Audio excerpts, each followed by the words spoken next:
So at this point, we're going to start the next session. We have three teams again presenting. I want to introduce the deal leads, the diligence leads for each of the companies.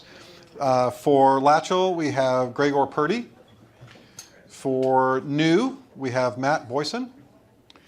And for Tousled, we have Javier Tortable. Replaced with the artist formerly known as Serena. All right. So first up is Will Gordon. Will, take it away. Hi, everyone. Will Gordon, CEO and co-founder of Latch. At Latch, we coordinate maintenance for property management companies. This is a $7.6 billion problem in just the markets we're focused on, which is primarily management companies with single-family homes up to 9-unit apartment complexes. This maintenance problem is the single biggest driving factor in the entire property management and real estate industry. It's the reason why landlords turn to property management companies, and it's the reason why management companies turn to us. Traditionally, they have to hire one new employee for every 100 doors that they manage, and they don't have the processes, technological capability, or just the bandwidth to tackle those problems, and that's why they turn to us. So just to give more context on this hair on fire problem, here's Marples. They're one of our clients. They came to us with 2 maintenance coordinators, 350 units under management, and just a boatload of overdue maintenance requests that they had no idea what was going on. If they wanted to tackle that, they would have had to hire at least one more maintenance coordinator and spend a total of $157,000 a year just to get their maintenance problem under control. Instead, they hired us, and they only had to spend $67,000 because they also let go one of their maintenance coordinators because we did such a cost-effective job for them. Now, like I said, it's a hair-on-fire problem. We're young, we're not perfect, but because the services we offer are so much better than what they have today, they're willing to stick with us. So, how does it work?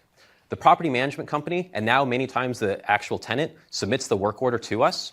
Our system will then handle the coordination and communication with the vendors, the tenants, make sure that there's a time that works, make sure everyone shows up to the appointment, the work gets done, and the invoices get sent back to the property management company. Now, whenever something goes wrong that isn't handled by our automation, a notification is sent to our operations and customer support team, and they take care of it. Today, 30% of work orders are handled completely by our system without us having to touch it after it gets entered. We've made a lot of changes in the past month and over the past couple weeks even. In the past month, we've been able to take the maintenance requests that come in and used to touch every single one. And now 75% go into our system without our team having to deal with them. And also, we now automatically assign vendors for 50% of the work orders that come into the system. We have quite a few changes that we can implement over the next few months, and we think we can get that 75% number up to close to 100%, and then that 50% vendor assignment up to close to 90%, and with the remainder us having to source vendors. So we have 2 primary revenue streams. The main one, the bulk of what we earn today, is a subscription fee from the property management companies. They pay us, our current customers, about $3.30 per unit per month to handle all their maintenance requests. New customers coming in are paying an average of $5.15 per unit. In addition to that monthly subscription fee, whenever we source vendors, we get 10% of the job that they perform. So we're able to make money on both ends of that service. The vast majority of our customers, though, fall into that paid plus category, where they come with a lot of their existing contractors, so we don't have to do a lot of work early on to source. And then just for a few jobs on demand, we'll source additional contractors and get that 10% service fee. So that overall market opportunity I was talking about, that $7.6 billion is focused on small, single family. Just recently, our technology has gotten to the point where we can start targeting larger tower apartment complexes. We actually have a deal coming, actually signed in for a Seattle company with a lot of towers, and we handle their internal maintenance team issues. So that opens up the market quite a bit more. There's also the commercial property management space that we're not touching. In addition, there's property management software, tons of opportunities, but the long story short is we see an opportunity that we can capture within the next 10 to 15 years of $1 billion in annual revenue. So here's our history over time. We've had pretty good growth. Right now, today, we're at $18,500 in just monthly recurring revenue. That's completely ignoring all the invoicing and all that other money that we could be making on the contractors. That blue line there is that contract that I was talking about with that Seattle-based company. And that will bring us to $22,500 in early January. And the retention, made a lot of trial by fire issues early on and have been able to improve that. The past couple months, we're at 89%, mostly due to technology changes. And then this past month, we kicked it up to 95% of our customers month over month staying with us. So I'm really proud of that 95% because in addition, in the past month and a half, a lot of it due to the conversations with the SAC team, we found ways to make our operations team even more efficient, and we let go some unnecessary operations expense and have still been able to maintain that high level of customer service, mainly due to technology changes. You see it increase back up because we plan to hire engineers to help us expedite the margin improving opportunities we have inside of our product. So our forecasted growth rate is about 16% month over month. That's half of our historic growth rate. We expect a new service that we just launched, which is night and weekend only emergency service, to grow at a similar rate.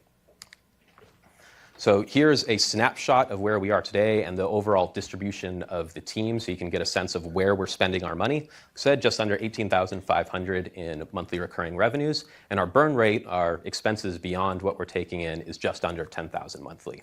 Right now, Ethan and I are not taking any salaries, and after raising more, we do plan on paying ourselves so that we can put more food on the table.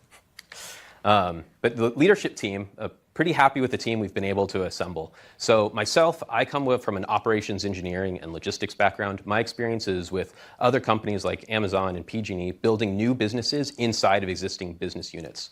My focus was always on logistics and coordination between multiple parties. I helped launch Amazon Prime Now, the one-hour delivery service, as well as expand the Amazon Fresh and Amazon Logistics across the country. Ethan, he has a great product and sales background, particularly his last startup was with contractors.com, which was a lead generation marketplace. And he also has a great digital marketing background. Julian, our lead engineer, has a absolutely phenomenal startup background in terms of just the number of companies he's been able to build new products for. And he's a full stack developer, has built the vast majority of the technology on our back end. So moving forward, our biggest focus is improving that gross margin. So what I talked about earlier is there are a lot of opportunities inside of our workflow to completely automate the process. Simple ones are making sure that we don't touch any work orders as they come in, automatically assigning vendors and handling that process. There's also a lot of common exceptions that our team has to get on the phone to handle that we can automate. These are things like going back to a site after the first visit because there's a more complex issue, or scheduling for estimates when there's multiple vendors to coordinate with. We have a plan to automate most of that, so that 30% number should move to 60% within the next 3 to 6 months, and we expect our margin to improve substantially from around 45% now to above 60 to 70%. In addition, we have that night and weekend service. We're losing money on that today. On the unit economics level, it's pretty attractive. It's about 25 cents per unit to actually service an emergency maintenance request that comes in. And then we're taking in $1. We started the service to attract a very large client that needed that overall service, and it's very costly to have somebody 24 hours over the weekend and over those nights. So we're selling that service now, and we're about 1/3 of the way to completely covering its cost. And we project that we can 10x it without having to increase the manpower behind that service. Even more, we build a lot of technology that automates the process for us. But there's opportunity to package that and sell that to property management companies that may not want the full maintenance coordination solution. So we can sell those products just as a SaaS solution, and it's all digital sales that we don't have to get on the phone for.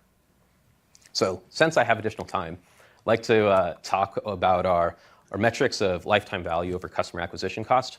We do have a lot of phone communication for our sales right now, so I'm pretty proud of this number. Our best was just above 10 as a ratio of lifetime value over customer acquisition cost, but we normally vary between 4 to 6. And it is a crowded space in the overall maintenance coordination or just maintenance for property management companies.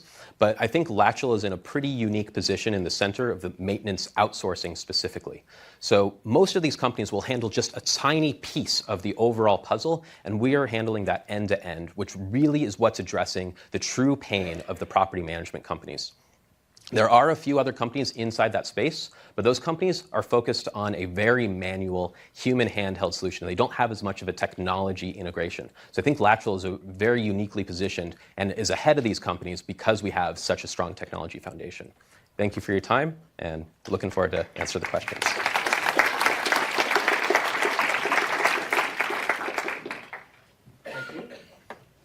Our diligence team included myself and Mark, Kathleen, Mohit, and Erchenk, many of whom are in the audience.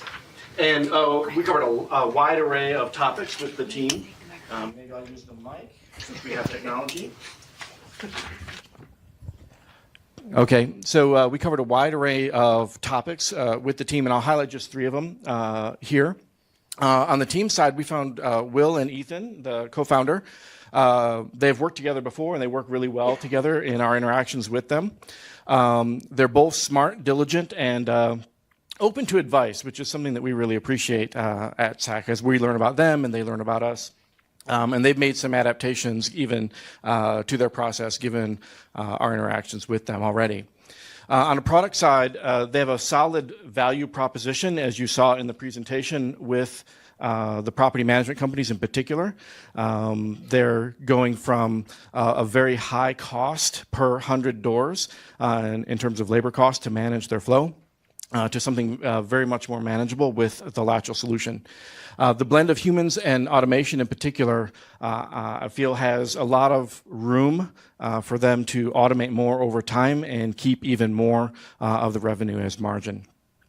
And they've been very responsive to additional customer needs. The 24/7 maintenance thing, for example, was due to a need that a customer of theirs had. On attraction level, they have real paying customers writing them checks or having credit card transactions every month, including some very large ones. They've got a large number of total doors under management, measured in thousands. And the early bet on 24/7 emergency service, as Will said, it's an early bet, and they've got some work to do to make that sub-business profitable on its own, but they have a clear path to that. A couple remaining questions that we had. One was on margin. What is your path to positive margins on each of your offerings? I know you covered some of that in your presentation, but how can you ensure you're signing profitable customers right from the beginning? Yeah. So yeah, the path to positive margins, as I covered, we definitely have a clear path for improving our existing technology, and that it's that one 24/7 that we're improving and have customers filling in that service. So as soon as it's filled in, that one will be profitable, and it already is on a unit economics basis. Now, for ensuring assigning profitable customers, through this discussion, we've built a model for any customer that comes in, and we look at the history of work orders that they have been using themselves. How many do they have open? What % are the estimates? What is the total amount of budget that is given to each individual job? And based on our historical data, we know how many interactions that requires on the phone and what opportunities we have to automate that. So it's still an early model. It's usable by me and Ethan. We're trying to adapt it so that these, our help in the sales side is able to just use it themselves and figure out, is this profitable? Should I turn away this deal in the first place? Thank you. On the resilient side, we'd like to know how your company is going to be able to thrive during increased financial pressure if we were to have in the next couple of years or a little further out some economic pressure that hurt the property manager's profitability and they're looking for costs to cut. Yeah, I actually think if there was a recession, it would improve Latchel's overall value proposition. We're much cheaper than their existing labor force or hiring more people. And even though landlords and management companies may be less willing to do maintenance work, that means they're less willing to do renovations or unnecessary work. There's still going to be routine, necessary work that they're legally obligated to complete, and that's where we absolutely thrive. In addition to that, the vendors, since there's a crunch of less work available, they're much more willing to work with us. We can attract them more easily and have them use our platform. So I think if there was a downturn, Latchel would actually benefit quite a bit. Thank you. And finally, on exit strategy, where are you aimed in terms of timing and valuation, and who would make an ideal acquirer if you were to be acquired? Yeah, so there's a two-pronged way that we're thinking about this. There's the kind of the earlier route and then a bit more of a mid-stage route. So in the next 3 to 5 years, and this is particularly if these SaaS-type solutions are very attractive, there's companies like AppFolio or RealPage that are very acquisitive in the property management software space, and that could be an earlier acquire in 3 to 5 years. They typically do 5 to 10x revenues for the companies that they acquire. However, the managed service is where we see our true value of handling that communication coordination between these multiple parties. And companies like HomeAdvisor and Google and Amazon are very interested in that type of space, but that would be a 5 to 10-year timeline. Thank you.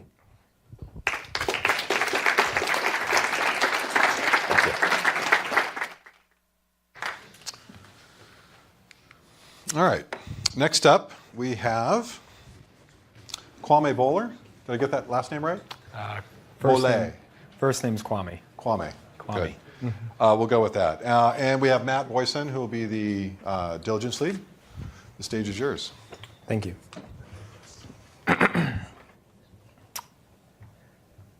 The world's largest hotel chain lacks a cleaning company that can match its growth. At least, not until now.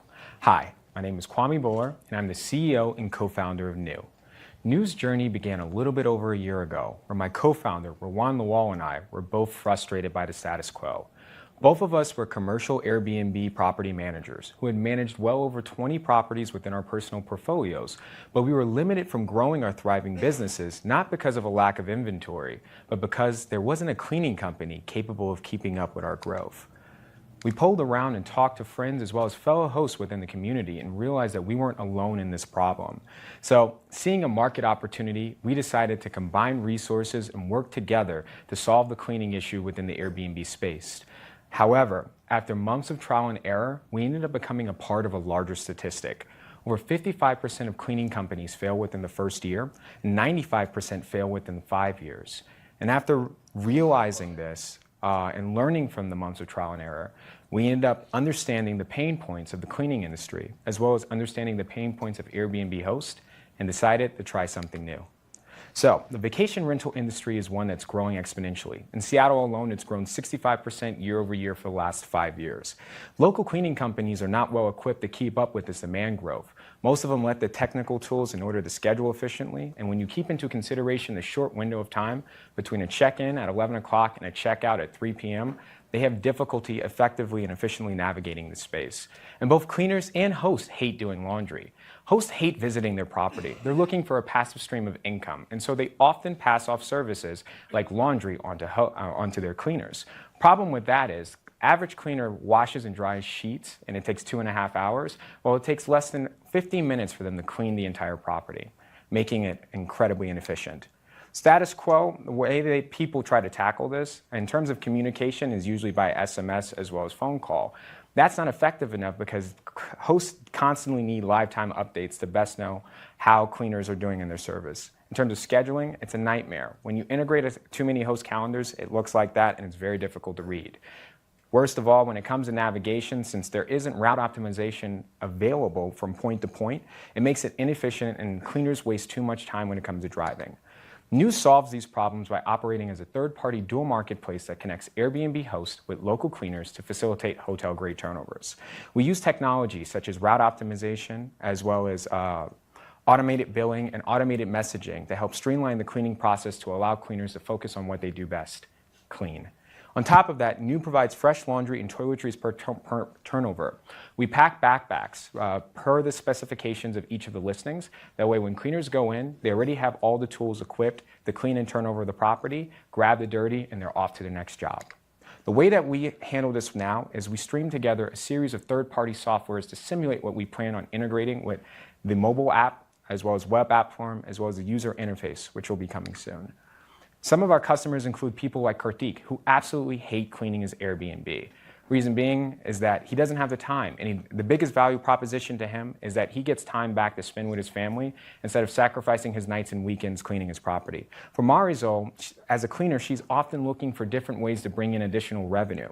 New offers her an opportunity to sacrifice days that aren't very profitable to focus exclusively on Airbnb cleaning, and thus increasing the realm of revenue that she generates on a normal basis. To date, we've completed over 1,700 cleans. We've been in over 40 homes. We've partnered with 8 different local cleaning companies and have generated over $72,000 in revenue. What's best about this business model is that for Karthik, this cost him absolutely nothing. Most hosts completely pass over the cleaning costs directly to their guests, since they're able to charge a cleaning fee when a guest books, they're paying for the service themselves. And our business model is simple. Karthik would charge his guests $86 to clean it. Marisol would keep $51, and New would get $35. In terms of unit economics, it costs us roughly $75 to acquire Karthik's and $250 to acquire Marisol. Our market is very sizable, and considering the fact that we're operating on a niche market, we are over $10.1 billion in a total addressable market and a $945 million SAM. Our go-to-market strategy now involves us using two bots. We call them Philip and Sarah. Sarah is a bot that messages people on Airbnb to tell them more about our service and to direct them to our website.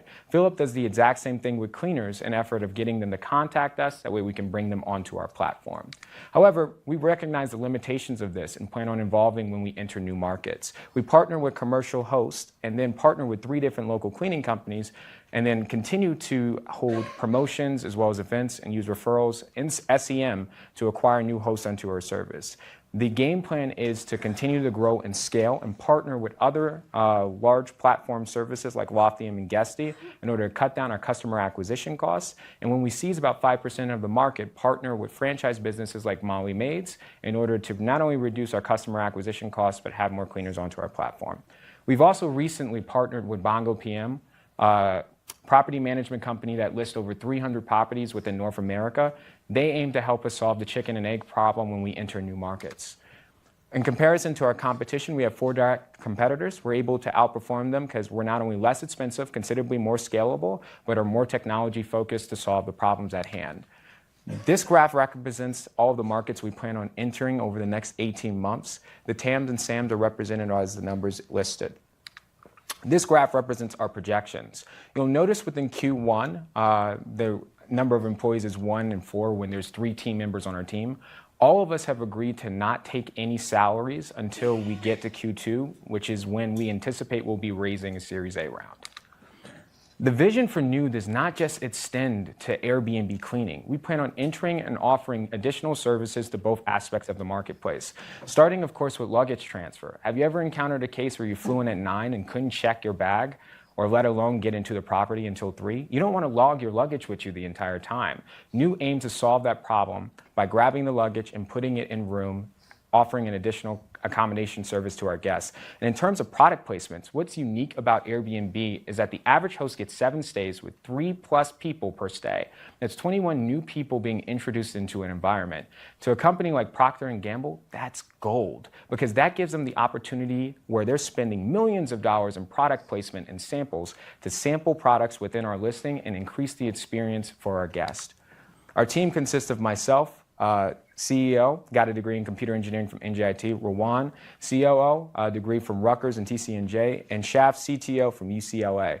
We're a unique group of teams that have worked very well together, have worked with each other for well over a year, and we're the dream team that makes new. Why us? Simple. Our team has overcome a great deal of our adversity over the year that we've been in business, from losing initial members to overcoming working budgets, to even other challenges that we face in the short term.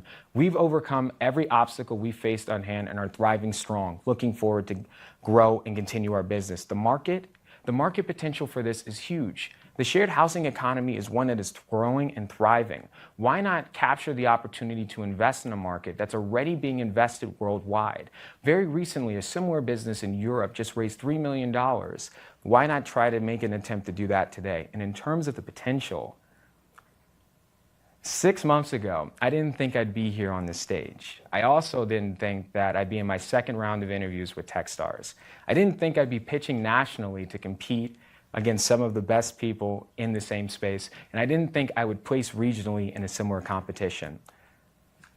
Don't miss out investing in the next Uber of cleaning. Thank you.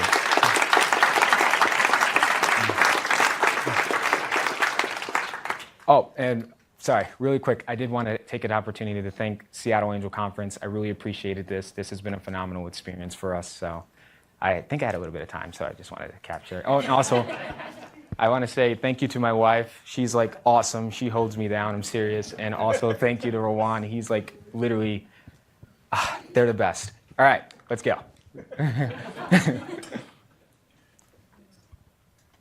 Hey, so I'm Matt Boysen, and I was a diligence lead and got a great opportunity to talk with Rowan and Kwame and learn a lot about their company. Some of the things we explored are first the team. You know, as Kwame mentioned, they've known each other for a long time. They are a very cohesive team. I don't think one thing you mentioned, you also know the industry because you're hosts yourselves. And so that's kind of like one of the areas where this idea came out is, seeing themselves. When you said you identified the pain points, it was yourselves actually seeing those as well. And then in terms of the product, I don't know if you guys, when you walked in, if you saw the backpacks, those are the new backpacks. Those are, the guys have come up with a way to attempt to really productize and make consistent cleans where there's very specific instructions for each cleaner. And then, customer traction. Another thing we looked at, there are the Airbnb space. If anybody's paid attention to it, it's pretty crazy. There's been like 100% growth and these numbers are really large. I mean, they're in the tens and hundreds of millions of stays. There's over 6,000 listings alone, and so looking into how is new acquired customers in Seattle, and then getting feedback from those customers. So in terms of the questions, we know that there's all these Airbnb hosts out there. We know that somebody's cleaning it, but how do we know that there's a demand for the Airbnb service? And then you guys just have moved full time in August. How are we going to acquire new customers? Okay, so if you looked at our second slide, more specifically our market validation slide, it outlines that there's an outcry for this. Not only, as Matt also pointed out, we were hosts ourselves. We entered the cleaning space and created Tidy the project because there wasn't a service that was targeted enough and able to really service some of our niche needs. What was the second question again, Matt? Customer acquisition. Customer acquisition. So we mentioned Philip, we mentioned Sarah, and what we also plan on integrated, if funded, would be promotions, referral services, as well as SEM. We're confident that we can acquire customers if the world is adequately getting out there and we're able to reach a more targeted audience. On top of that, with the commercial space, we've already acquired a very large customer. Like I said, Bongo PM has over 300 properties within the nation, and we effectively plan on building a relationship with them to help solve the chicken and egg problem as we enter new markets. And since we've been full-time, I also want to indicate I got married. And I also, our CTO also got married, ironically, also on August 5th. But yeah, so a lot of growth outside and inside with the new. So August was a busy month for Kwame because he both moved full time to new, and also his wife still decided to get married, and they went on their honeymoon. So it's very cool. And so question 2 is as you guys scale, how do we manage quality control, timeliness? I'm assuming these hosts are pretty demanding on making sure that everything's done to their specifications and things are done on time, so there's not a cleaner when a guest arrives. And what sort of operational things can we do to improve that process? Hi, I'm Rowan. Just introducing myself. So right now, our operation managers are on ground every day, and they audit jobs from between 10 to 25% of cleans. The rationale is that if a cleaner knows that there's a 10 to 25% chance that their clean is going to be audited, they're on their toes. But that's not what we do moving on along. With the introduction of the app and the recent release of Airbnb's API, we'll be able to tie cleaning scores that customers leave for the host and attach it to the cleaner that actually performed the job. That way, if you're receiving anything less than 85% 5-star reviewed, you get kicked off our platform. Okay. That incentivizes cleaners to do their job to the best of their ability. And the last question before we run out of time, how will new execute in Seattle and other markets before competitors? So like I said, it's really just based off of our fundamental capability to build not only our brand recognition, but also significant partnerships. One thing that separates us from our competitors is we're the only ones that have entered the space that understand the duality of the marketplace. We're also the only ones that actually are trying to solve the problem by integrating technical solutions. We're so much more than a cleaning company. Thank you.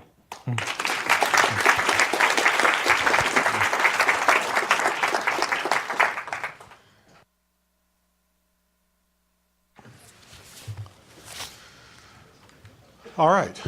Next up, Tousled. presenting is Priya Dandawate and Serena, the artist formerly known. Stage is yours. Thank you. Afternoon, everyone. It's been a long day. So I am Priya, CEO of Tousled, and we're revolutionizing the salon and spa. People's shopping habits have changed. The things we need simply show up at our doorstep, like magic. The new perspective is that I don't go to things, but that things and experiences, they come to me. And we're part of that change. Tousled is the modern salon and spa where professionals travel to you for on-site haircuts, makeup, massage, and more. The revolution is here. The future of the salon lives in your pocket, alongside these wildly popular apps. So today we're servicing 22 corporations and businesses across Seattle, including Microsoft, Facebook, and the Bravern. Our customer acquisition model is simple. Our sales team acquires a business. The business, in turn, markets Tousled to its network of employees and residents, and those individuals sign up on Tousled, creating accounts and paying us directly. The model works well because we're able to acquire a variety of customers through a single relationship. We covet those corporate relationships because they provide us a steady stream of clientele on a regular basis. We effectively line up our visits so that it syncs up with each individual's haircut routine.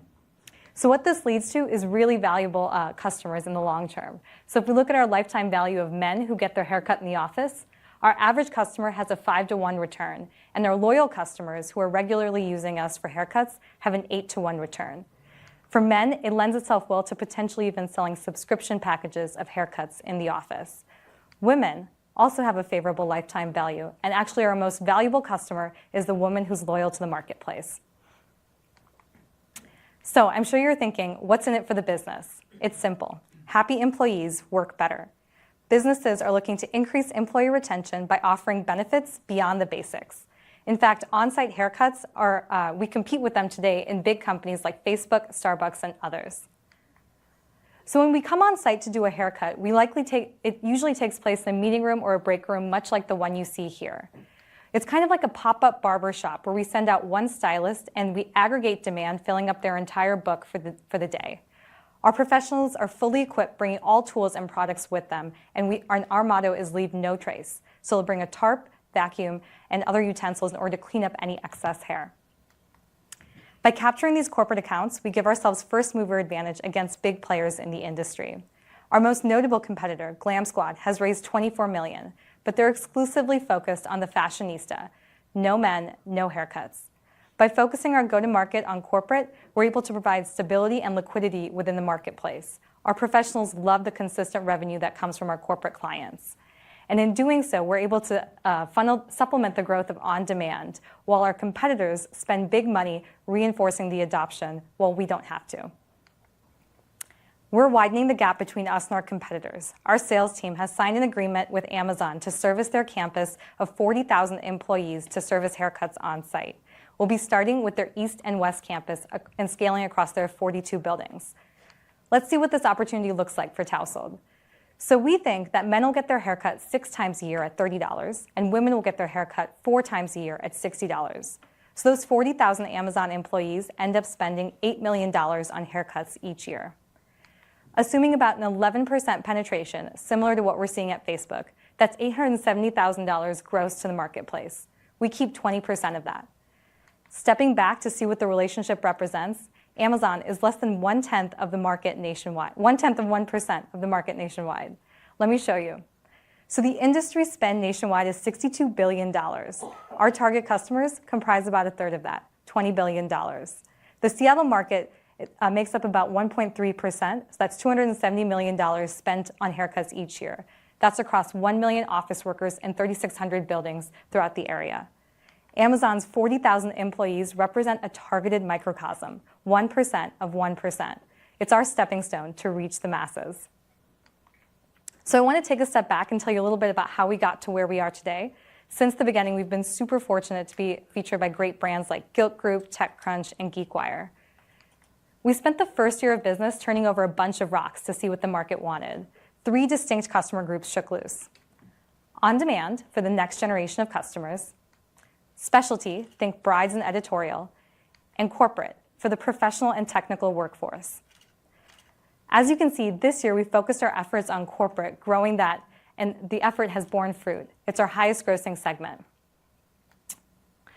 And a big reason for this is that 77% of our corporations rebook us once we have our foot in the door. Facebook has actually gone from booking us once a month to twice a month to now 4 times a month as we scale across their Seattle campus. It won't be long until we're servicing all of Facebook properties across the nation.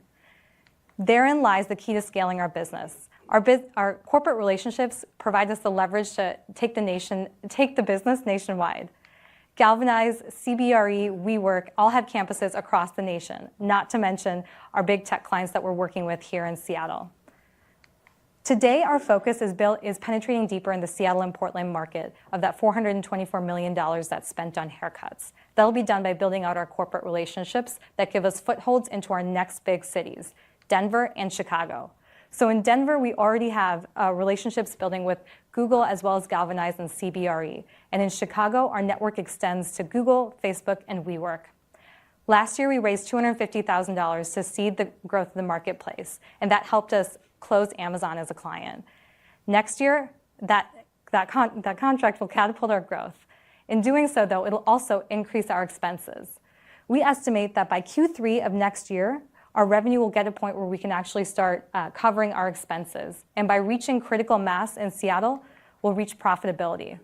At that point, we'll likely take those profits and drive them back into the business to continue growing our market and increasing the overall profitability of the business, creating for greater returns to our shareholders. Next year, taking those 22 corporate clients, we're going to grow the marketplace to $800,000 in gross service value. This will be done by deepening our existing relationships with a focus on Amazon, as well as the others that are showing well, like Galvanize and WeWork, as well as expanding to acquire new ones, like Google, Unico, and other property management firms. Across the nation, the gig economy is shaking up the status quo. No longer does work happen when you want it to, it happens at a better rate. You can see this in the numbers. Let's compare our business model to that of the industries. So of that $20 billion that's spent by salons need about $12 billion to cover their operating costs. From there, $7 billion is paid out to the professionals, their employees, which leaves about a 7% net profit margin. Not great. Tousled operates with 10 times more efficiency. By replacing the expensive operating costs with a solution that scales technology, we can pay out our professionals double what they would earn in the salon. As a result, freelancers are naturally attracted to the marketplace as an easy way to make money. Of the 424 professionals who've applied with us, we have a 25 to 30% acceptance rate. The most successful are entrepreneurs who are already freelancing today. Our professionals abide by 2 pillars, compliance and quality. This manifests in the Tousled portfolio. Compliance is done through license checks and soon background checks for Amazon. Quality is done through reviews and content like photos. What we've built is a sophisticated platform that caters to consumers, businesses, and service providers. And this was all done in less than a year. Having all worked at Microsoft, our development team knows how to ship fast and innovate quickly. So I'm Priya, our lead engineer, full stack developer. Jonathan's our mobile app developer, and Melissa's our director of business development. She closed Amazon as one of our accounts. In order to seize the opportunity that we have ahead of us with Amazon, we'll need to fill out our team. Our seed investment will be used to hire for the business and engineering team with a heavy focus on business. On the business side, we need accounts as well as operations and a more trackable funnel so we can measure what's working with the businesses through our digital efforts. On the engineering side, both dev and test will be used to build up the marketplace and help support the growth of our business. Tousled falls at the center of 3 explosive markets: technology, beauty, and on-demand. There's going to be a billion-dollar business that owns this market. Tousled will be that business. If you want to be a part of the next generation of the salon and spa, come see me. Priya, thanks.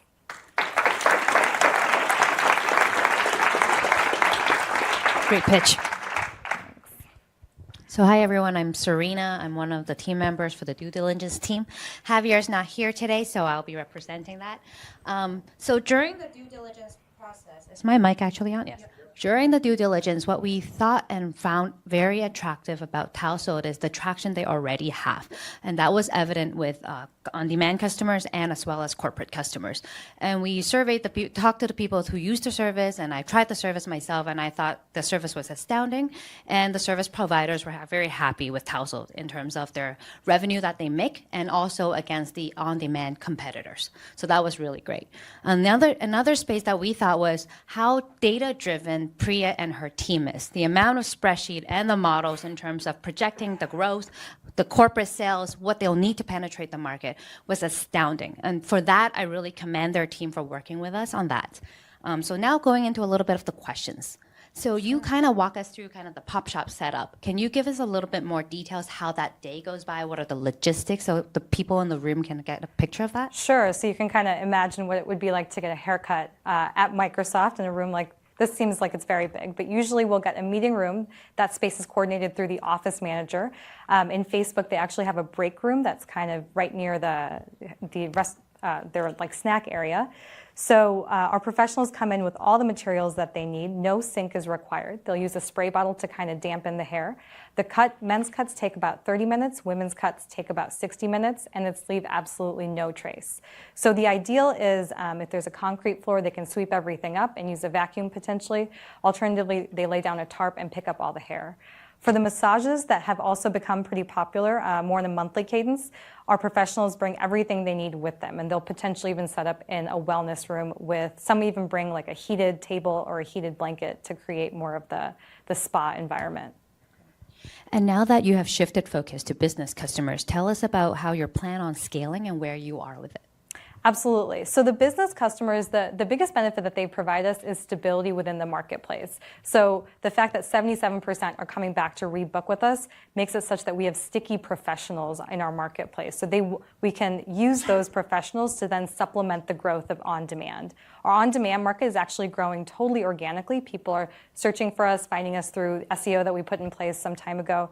And so the bigger tickets for our professionals from the corporate side of the business help supplement the growth for on-demand. At the end of the day, I think the biggest problem we face with our professionals is that they want us to be their bread and butter, and they'd prefer working as an independent freelancer as opposed to going to the salon. So we're finding everything that we can do in order to get them those big tickets so that they can continue working with us and not have to give 50% commission to the salon or spa. And speaking with that, you talked about Amazon. So where are you with Amazon right now?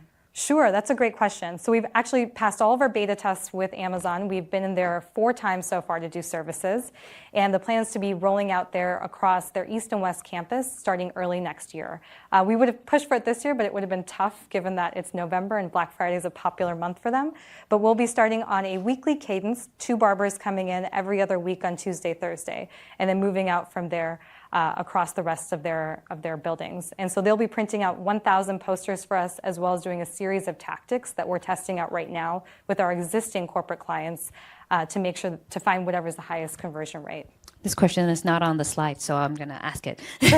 So you mentioned Amazon, and you also mentioned going into corporate. I think you mentioned a little bit about property managers. Can you expand on that as you scale nationwide?